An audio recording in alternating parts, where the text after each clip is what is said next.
el apóstol Pablo fue inspirado por el Espíritu Santo para hacernos notar la gran nube de testigos y comenzar a confeccionar la lista de los que forman parte de ella. Pero él mismo, sin duda, forma parte de ella para los que todavía estamos en el camino hacia el reino. Tal vez, como ningún otro autor dentro del Nuevo Testamento, Pablo escribió acerca de la ofrenda, su significado correcto, motivación y formas de practicarlo. Es muchísimo lo que podemos aprender acerca de este apóstol de Dios a los gentiles. Les invito a reflexionar en el tema de hoy y comprobar por qué el mensaje del apóstol Pablo de ofrendar a Dios se puede resumir en esta frase: tú eres la ofrenda.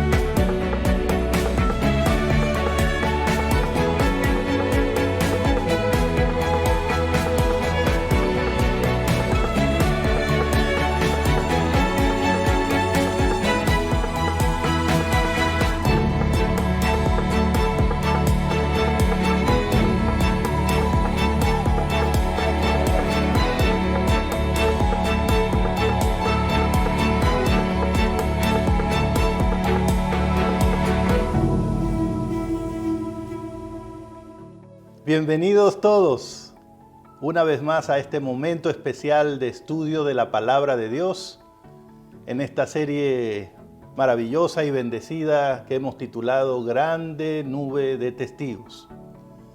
Quisiera hoy compartir con ustedes este tema que hemos titulado Pablo te dice, tú eres la ofrenda.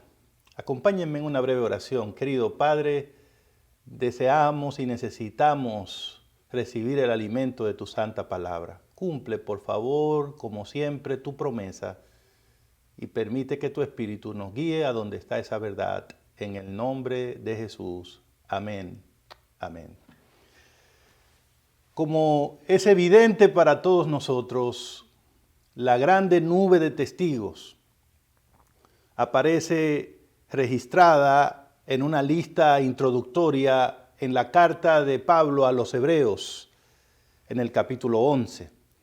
Y en el capítulo 12, versículo 1 y 2, el apóstol nos motiva a mirar a ese tipo de personas que triunfaron con la ayuda de Dios y buscar en ellos inspiración y ánimo para seguir adelante cuando vengan los obstáculos en nuestra propia carrera. Por supuesto, siempre manteniendo los ojos fijos en Jesús, porque solo Jesús es quien puede hacer y mantener nuestra fe.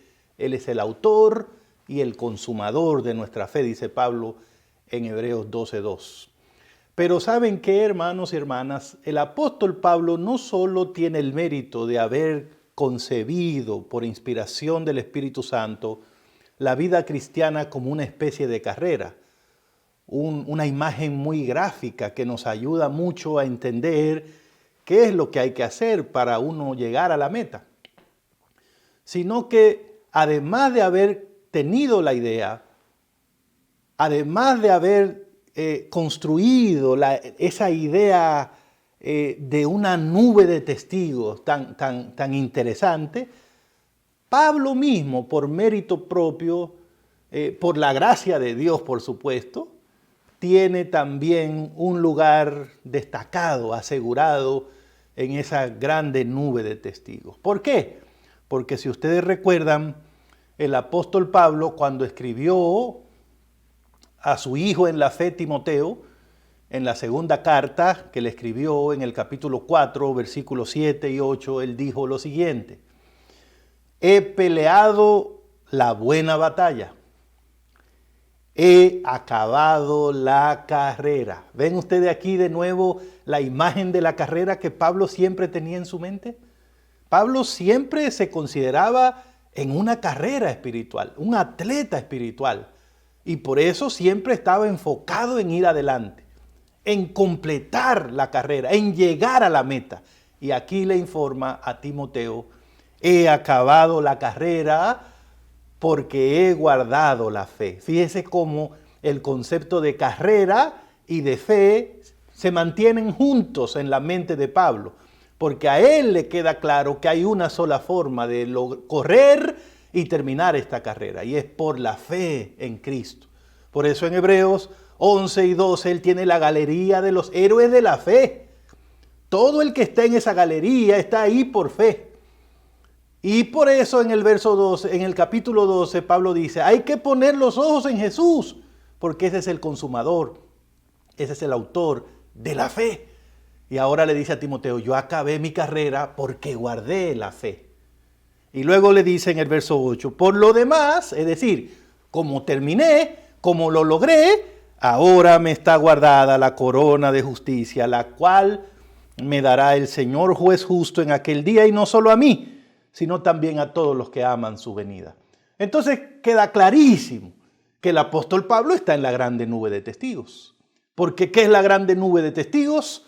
Un grupo grande de hombres y mujeres que por fe en Cristo lograron vivir para Dios, completar su existencia en esta tierra manteniéndose fieles a Dios. Y bueno, ya que Pablo está ahí, entonces uno puede escoger mirarlo para inspirarse, o mirar su vida, mirar sus enseñanzas, las que él dio inspirado por el Espíritu Santo. Y creo que de los testigos que hay en esa nube, Pablo es uno de los que tiene más riquezas en términos de enseñanzas prácticas y teológicas que puede darnos a nosotros que todavía no hemos completado la carrera, pero que ahí vamos por la gracia de Dios. Porque Pablo fue sin duda el gran teólogo de la iglesia, es decir, el que explicó para las iglesias muchas verdades profundas, a veces abstractas, y él las puso en una forma práctica. Él ayudó mucho a la iglesia a entender la doctrina, el plan de salvación y sobre todo el plan que Dios tiene con nosotros en su iglesia para dar a conocer no solo a este mundo, sino al universo completo, su amor, su carácter por medio de la redención de una raza caída como la nuestra. Pablo es rico en enseñanzas. Hay tantas cosas que puede aprender un cristiano leyendo las cartas de Pablo que realmente él es un miembro destacado de la nube de testigos. Pero saben, hay un aspecto de la enseñanza de Pablo y de la vida de Pablo que raramente, como que a veces no se enfatiza tanto. Y es que Pablo era un hombre muy convencido de su privilegio y deber espiritual de participar en la obra de Dios, no solo con palabras, sino con acciones puntuales. Pablo entendía que como miembros de la iglesia debemos ponerlo todo al servicio de Dios. Él fue el que dijo en 1 Corintios 4, 1 y 2, téngannos los hombres por servidores de Cristo, por administradores de los recursos de Dios, y asegúrense de que todo el que sea un administrador sea hallado fiel. Pablo se veía a sí mismo y animaba a los que iban corriendo a verse como siervos, siervas de Dios. Un siervo, eso no es complicado de entender, ¿verdad? ¿Qué es un siervo? Una persona que vive para servir. Una persona que su naturaleza es el servicio. Así es como nosotros deberíamos vernos delante de Dios, dice Pablo. Así es como la gente debería vernos a nosotros cuando ve lo que hacemos. Somos siervos. Servimos a Dios con todo. Con nuestras palabras, con nuestras alabanzas, con nuestro tiempo, con nuestro cuerpo, con nuestra forma de vestir, de hablar, de trabajar, de negociar. Con el dinero que nos llega, le servimos. Con la influencia que Él nos permite tener, le servimos. Con la familia que tenemos, le servimos. Con la responsabilidad que tengo, con la profesión que tengo, con eso le sirvo. ¿Por qué? ¿Por qué? Porque soy siervo, porque eres sierva. Eso dice Pablo. Y Pablo también enseñó mucho en las iglesias la idea de que cuando una persona es siervo o sierva de Cristo, también lo demuestra por medio de la práctica de ofrendar.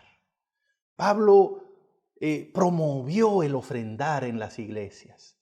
Incluso él mismo llevó a cabo la obra de recolección de fondos más importante que encontramos en el Nuevo Testamento y probablemente una de las más grandes en la Biblia, cuando en todas las iglesias que Dios le ayudó a pastorear, recogió una ofrenda para los hermanos pobres que vivían en Jerusalén.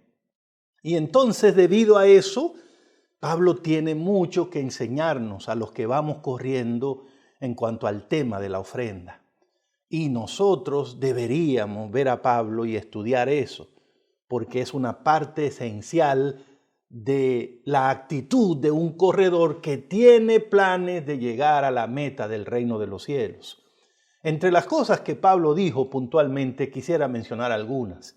En 1 Corintios, capítulo 16, versículo 1 y el verso 2, él dijo: en cuanto a la colecta para los santos, la ofrenda, haced vosotros también, le dijo a los hermanos de Corinto, según he ordenado a los hermanos que están en Galacia. ¿Y qué fue lo que le ordenó a los de Galacia? Que quería que hicieran los de Corinto. Verso 2, cada primer día de la semana, cada uno de vosotros aparte algo según haya prosperado y guárdelo para que cuando yo llegue no se haga entonces la colecta. Son instrucciones prácticas, pero son instrucciones inspiradas por el Espíritu Santo y por lo mismo se convierten en principios guiadores para personas como nosotros que estamos corriendo de camino al cielo, no de camino a sentirme bien o a lograr mis metas, mis sueños, mis anhelos, sino mi camino es llegar al cielo, agradar a Dios, complacer a Dios, para que Dios algún día me pueda decir: bien hecho, siervo fiel, ven y entra en el gozo de tu Señor. Esa es la meta. Y como esa es la meta, tengo que servirle a Dios en todo. Soy siervo, soy un corredor, pero soy siervo. No pierdo ese enfoque. No estoy corriendo por mi capacidad, por mi fuerza, por mi habilidad. Estoy corriendo porque es mi manera de servirle a Dios. Por la fe que tengo en que Dios me va a ayudar y al final me va a dar esa victoria. Entonces en todo quiero agradar a Dios. Y si la ofrenda es parte de eso que muestra que mi vida es un servicio para Dios, entonces quiero ofrendar de una manera que le agrade a Él, no que me guste a mí. Y entonces ahí es donde el apóstol Pablo es un testigo de excepción maravilloso que está en la nube. ¿Y qué dice el testigo Pablo? En primer lugar, cuando vayas a ofrendar, dice, cada primer día de la semana, le dijo a los hermanos allá en Galacia y en Corinto. Pero no quiere decir que ahora nosotros todos los domingos tenemos que apartar la ofrenda.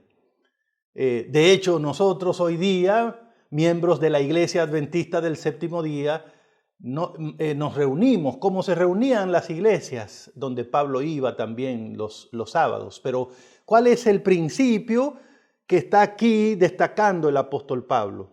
El apóstol está hablando de que el ofrendar para Dios debe ser algo sistemático, no impulsivo, no repentino, no dependiente de una circunstancia. No, Pablo dice cada primer día de la semana. En otras palabras, desde que comienza la semana, también debe comenzar tu preparación para llevar esa ofrenda al Señor. Eso es lo que está diciendo Pablo. Y cuando llegue el momento, cuando nos reunamos, cuando yo llegue para recibirlo, ahí va a estar. Si tienes un plan, si tienes un sistema, ahí va a estar la ofrenda. No vas a tener que preguntarte, ¿y de dónde voy a ofrendar? Porque ya tienes un plan y la única forma de hacer eso, la mejor forma además, es que cada uno de nosotros haga un pacto con Dios. Pablo le está diciendo a los hermanos, comprométanse con Dios cada primer día de la semana a apartar algo. Entonces, Pablo enseñó el sistema en la ofrenda. Pablo también dijo, cada primer día de la semana, cada uno de vosotros. ¿Y qué está diciendo? Este asunto de servirle a Dios, de ofrendar para Dios, es un asunto personal, es una responsabilidad de cada uno. No estamos hablando aquí de una ofrenda familiar o de una ofrenda a nivel de la iglesia, no. Es una responsabilidad con Dios. ¿Por qué cada uno debe traer su propia ofrenda? Porque Dios se relaciona con sus hijos de manera personal. Porque Dios te bendice a ti. Porque cuando tú traes tu ofrenda, cuando yo traigo mi ofrenda, estoy diciendo, a mí me bendijo Dios. Yo testifico que hay un Dios porque a mí me bendijo y la prueba es, estoy trayendo una ofrenda de gratitud, una ofrenda de amor por la forma como Él me ha tratado.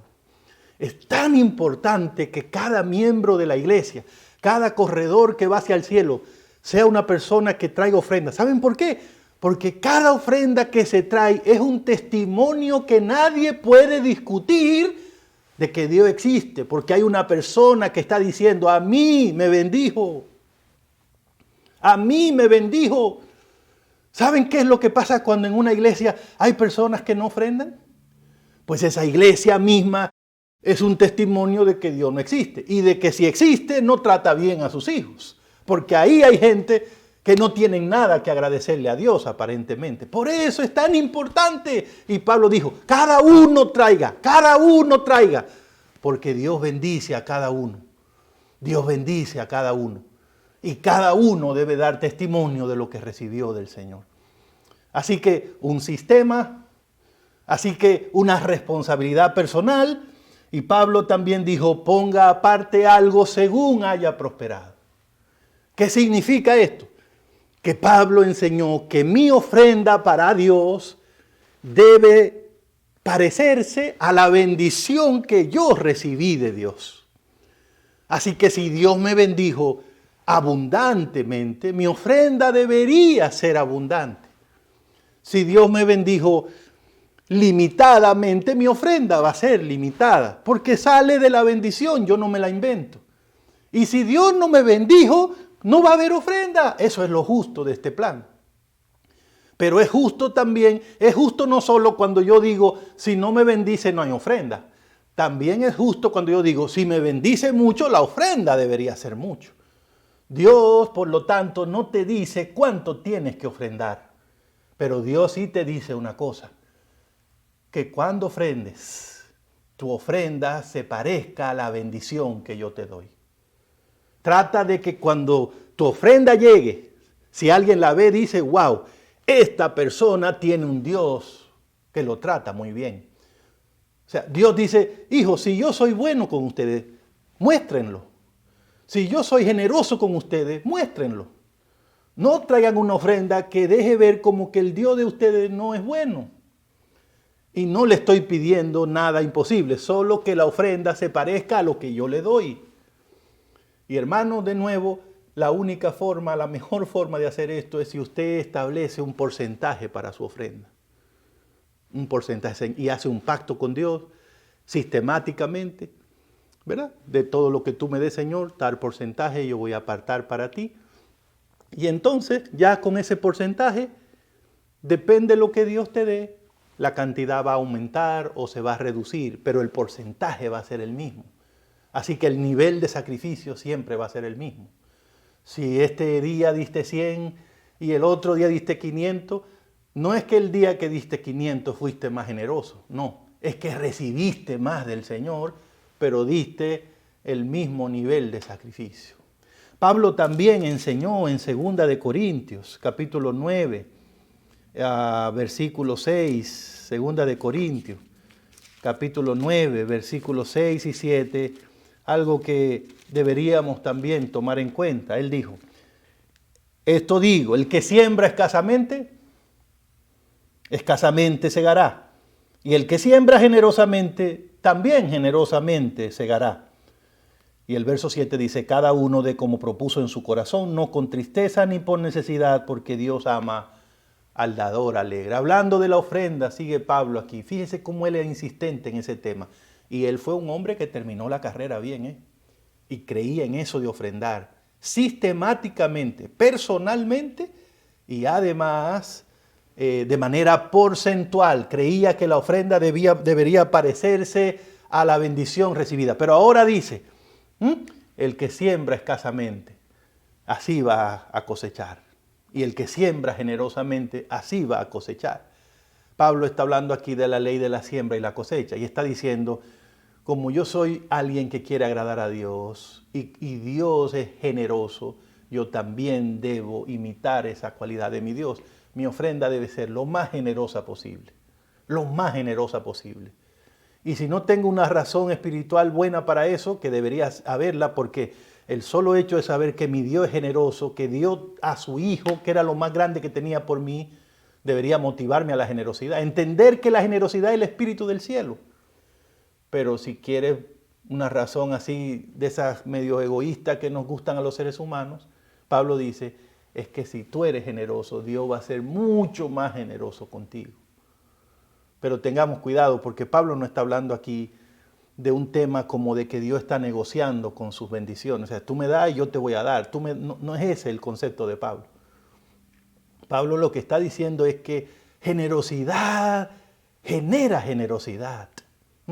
Cuando nuestro amor por Dios es grande, tenemos que tener en cuenta una cosa: jamás vamos a sobrepasar el amor de Dios por nosotros. Si tu ofrenda es grande, jamás vas a sobrepasar la ofrenda de Dios por ti, el amor de Dios por ti. Así que mientras más generoso eres, más generosidad vas a ver en tu vida de parte de Dios. Es así, no es un negocio, es así. Es que nunca podremos sobrepasar la generosidad de Dios. Así que mientras más generoso eres, más generosidad vas a ver en tu vida de parte de Dios, porque no puedes sobrepasar la generosidad de Dios. Y repito eso tanto porque no puedo exagerar la importancia de eso. Y por eso Pablo dijo, cada uno dé entonces como propuso en su corazón. Pablo decía, ofrendar es un asunto personal. Es un asunto personal. Nadie debe influir en tu cabeza. Nadie debe decirte cuánto tienes que dar de ofrenda. Cada uno como propuso en su corazón, de manera privada, de manera personal, lleve esa ofrenda. Recuerde que no es para impresionar a la iglesia, ni a nadie que esté en la iglesia. Es para Dios y es importante que Dios lo sepa. Y Pablo termina diciendo, no con tristeza. Ese asunto de que tenemos que dar hasta que nos duela, Pablo no creía en eso. Pablo creía más bien que tenemos que dar hasta que nos alegre. La ofrenda bíblica no duele. La ofrenda bíblica, al contrario, pone el corazón alegre. Y Pablo dice a Dios bendice a la persona que da con alegría, no con dolor, no por necesidad. Es triste ver personas en la iglesia que solo dan si le dicen, hermano, hay que dar para tal cosa. Hermano, hay que dar para tal cosa.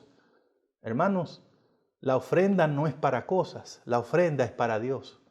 No hay que esperar que se esté cayendo el techo o que necesitamos una banca para ofrendar. Eso no son ofrendas, son donativos.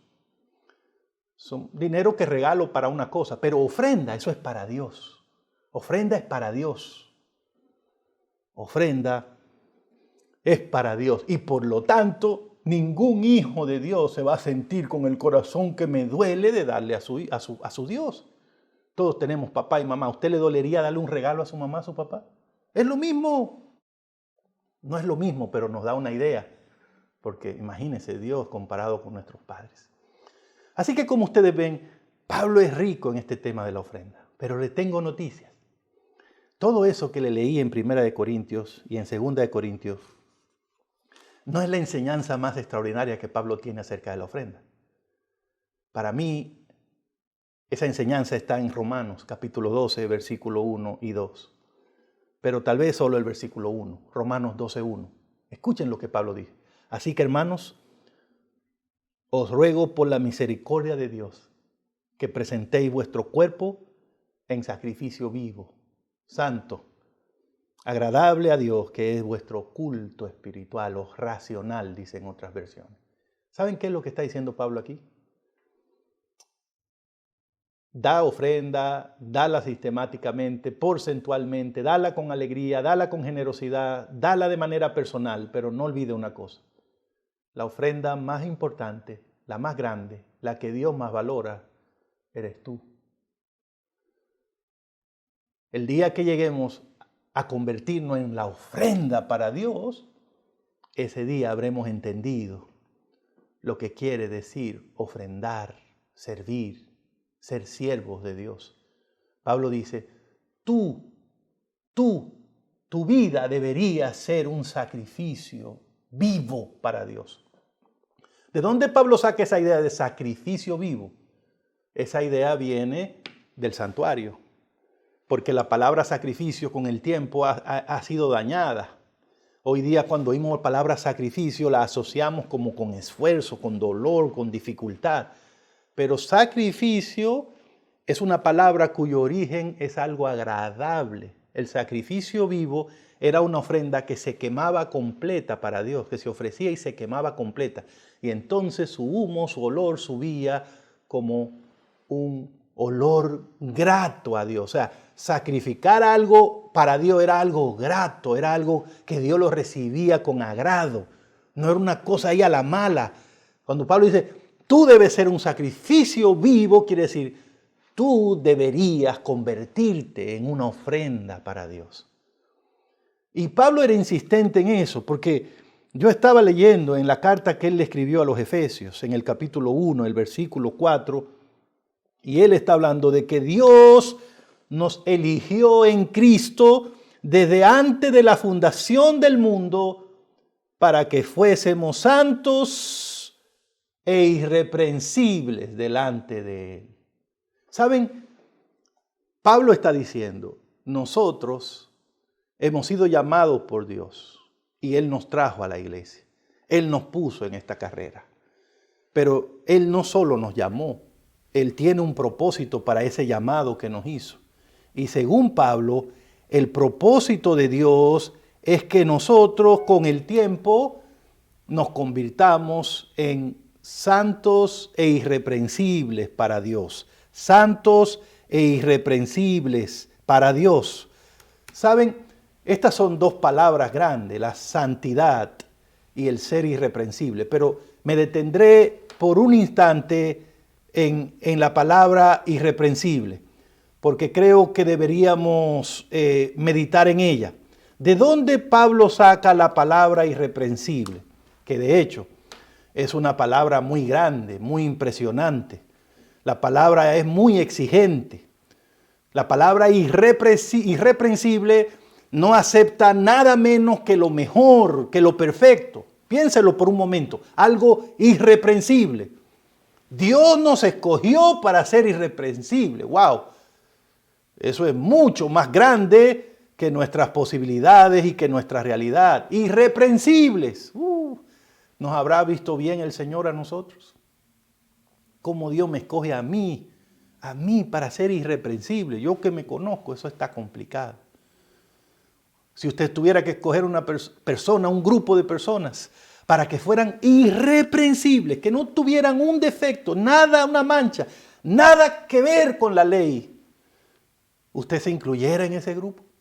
Porque le tengo noticia, Dios ya lo tiene incluido. Dios te trajo a la iglesia con ese propósito. Con ese propósito.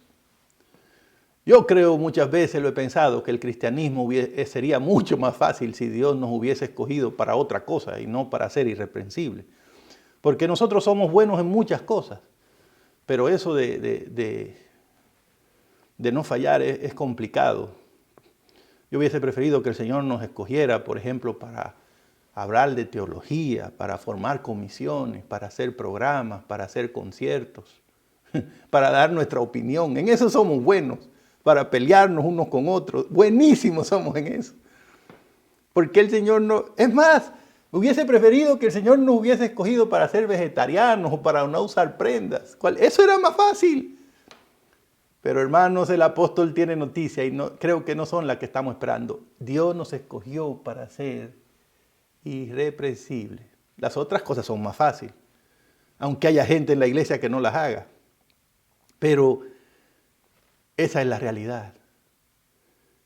Irreprensible es la traducción de una palabra que significa perfecto, sin nada que lo descalifique. Oiga eso, Dios nos escogió para ser perfectos. Que cuando nos miren diga, ahí no encuentro nada que decir de ese hombre, de esa mujer. No encuentro nada malo que decir. No encuentro ninguna manchita en esa persona. Así quiere Dios que seamos. Así nos ve Él.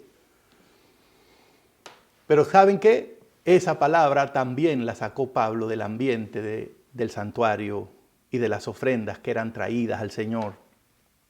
Toda ofrenda que era traída al Señor debía ser bien inspeccionada. ¿Para qué? Para asegurarse que no tuviera defectos ni manchas. ¿Por qué? Si no, el Señor las rechazaba. Hay todo un libro en la Biblia, en Levítico, el libro de Levíticos, que se dedica nada más a hablar de las ofrendas y de las reglas que habían para traerle ofrenda a Dios. No era nada más traerle ofrenda, tenía que traer ofrendas aceptables. Es decir, que cumplieran las condiciones que Dios había establecido. Déjenme leerle nada más un texto o dos de lo que dice Levítico de la ofrenda. También habló Jehová a Moisés y le dijo, habla a Aarón y a sus hijos y a todos los hijos de Israel y diles, cualquier hombre de la casa de Israel o de los extranjeros en Israel que presente su ofrenda en pago de sus votos o como ofrenda voluntaria presentada en holocausto a Jehová, para que sea aceptada, deberá ofrecer un macho sin defecto del ganado vacuno, de entre los corderos o de entre las cabras. Ninguna cosa en que haya defecto me la van a traer, pues no será aceptada. Levítico 22:17. Asimismo, otro texto, cuando alguno ofrezca un sacrificio en ofrenda de paz a Jehová, para cumplir un voto como ofrenda voluntaria, sea de vacas o de ovejas, para que sea aceptada, tiene que ser sin defectos. No ofreceréis a Jehová un animal ciego, perniquebrado, mutilado, con verrugas, con sarnas o roñoso. Ni de ellos, ni de ese tipo de animales pondréis ofrenda quemada sobre el altar de Jehová. ¿Cuál es el punto aquí, hermanos? El ambiente relacionado con las ofrendas presentadas al Señor. Usted ve que era un ambiente de perfección, era un ambiente de limpieza, que no negocia con el defecto, que al contrario lo rechaza, lo declara inaceptable para Dios. Entonces puede entenderse fácilmente que solo una ofrenda irreprensible podría superar las condiciones establecidas por el Señor para que fuese perfecta, aceptada. Y de ese ambiente es de donde Pablo saca la palabra irreprensible para usarla y explicar en parte la razón por la cual Dios nos ha llamado, nos escogió. ¿Cuál es la idea final aquí, hermanos? La idea final es que Dios espera que la vida de sus hijos sea como una ofrenda irreprensible, es decir, sin defectos, en fin, perfecta. Ay, ay, ay. Nótelo bien. Mucho más que tener un pueblo que dé ofrendas.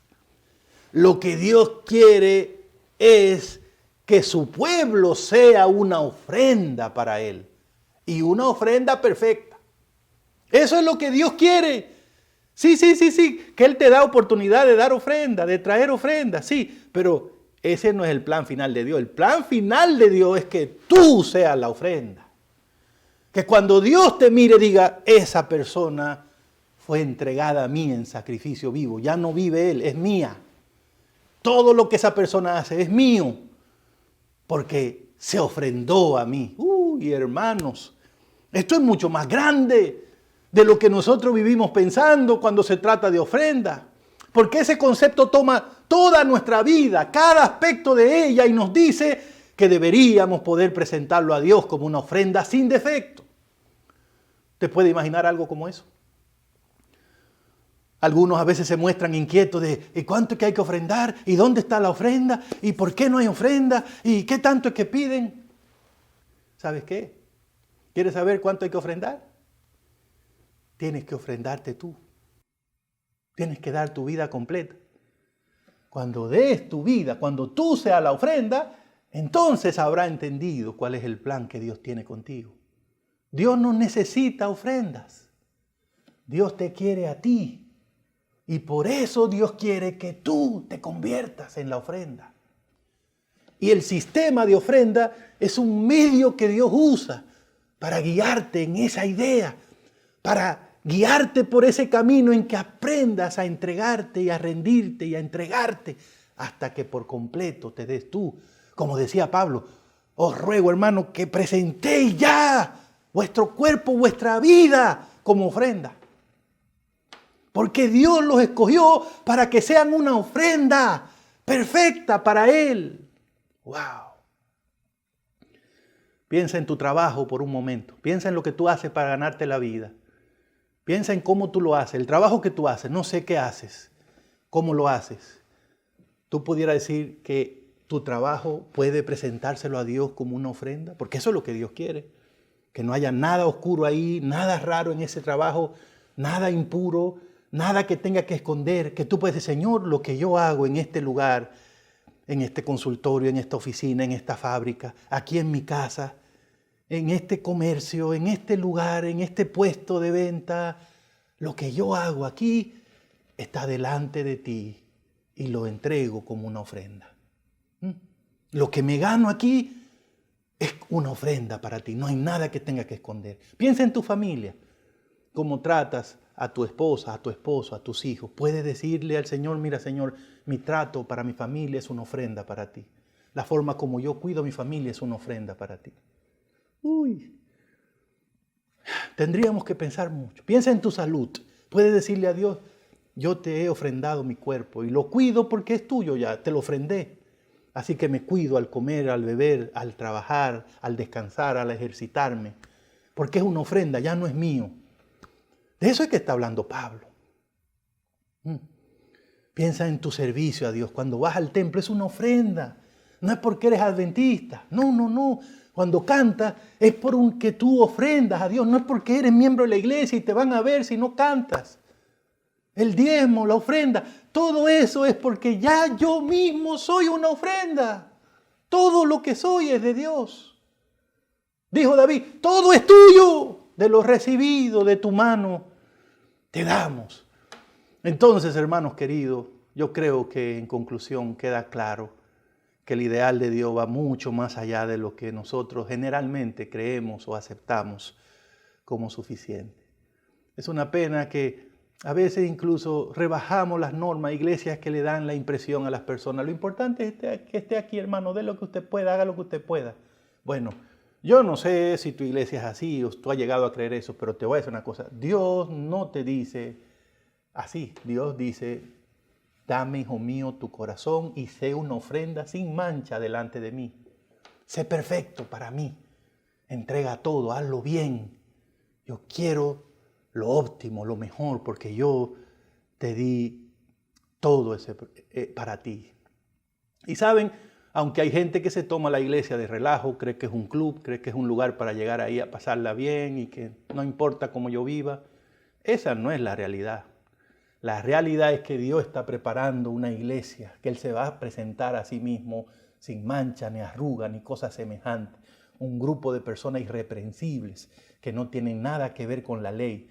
No que son perfectos, sino que han abandonado la vida antigua y ahora en Cristo no tienen pendientes con la ley, porque no hay condenación para el que está en Cristo.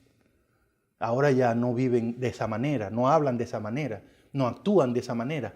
Son nuevas criaturas en Cristo Jesús. Hermanos queridos, terminaré diciendo que para uno llegar a ese punto que dice Pablo, donde uno es la ofrenda, la clave no es algo que yo puedo hacer o yo, bueno, pues entonces de aquí en adelante, no. La clave para todo eso es Cristo Jesús. Pablo dice en Efesios 1:4, Él nos escogió para ser sin mancha e irreprensibles delante de Él. Es decir, es ahí con Cristo, es dependiendo de Cristo, es mirando a Cristo, es pidiendo ayuda a Cristo, como uno puede llegar a hacer eso. Porque además, cuando lo sea, no es para que me vean, aunque me vean y lo noten, pero lo hago para Cristo, es delante de Él. Delante de Él quiere decir, porque Él me ayuda y porque lo hago para Él. Pero en todo y para todo es Cristo la clave. Entonces, hermano, esto significa que deberíamos como corredores, siervos, llamados a hacer una ofrenda para Dios, vivir desde la humildad. La humildad de saber que no soy yo, que no es mi plan, que no es porque yo puedo, sino porque Cristo me llamó a la santidad, a ser irreprensible, y Él me ayuda cada día haciendo mi fe y completándola.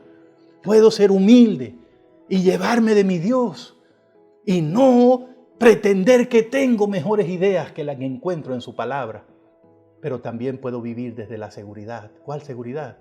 La seguridad que me da saber que Dios está conmigo, que Él me está guiando en esta carrera, que Él me llamó, y si me llamó me va a ayudar, que Él es el que quiere que yo sea irreprensible, y Él me conoce, sabe que soy polvo, que no puedo nada sin Él, pero que todo lo puedo con Él. Entonces Él me va a ayudar, y como Él me va a ayudar y está aquí, entonces sí es posible, por la gracia de Dios, llegar a ser una ofrenda perfecta, irreprensible para Él. Oh, hermanos queridos, cómo me gustaría que eso se cumpla en mi vida y también en la tuya. Vamos a orar, vamos a pedírselo al Señor. Querido Padre, muchas gracias porque Pablo desde la nube nos habla y nos dice tantas cosas importantes.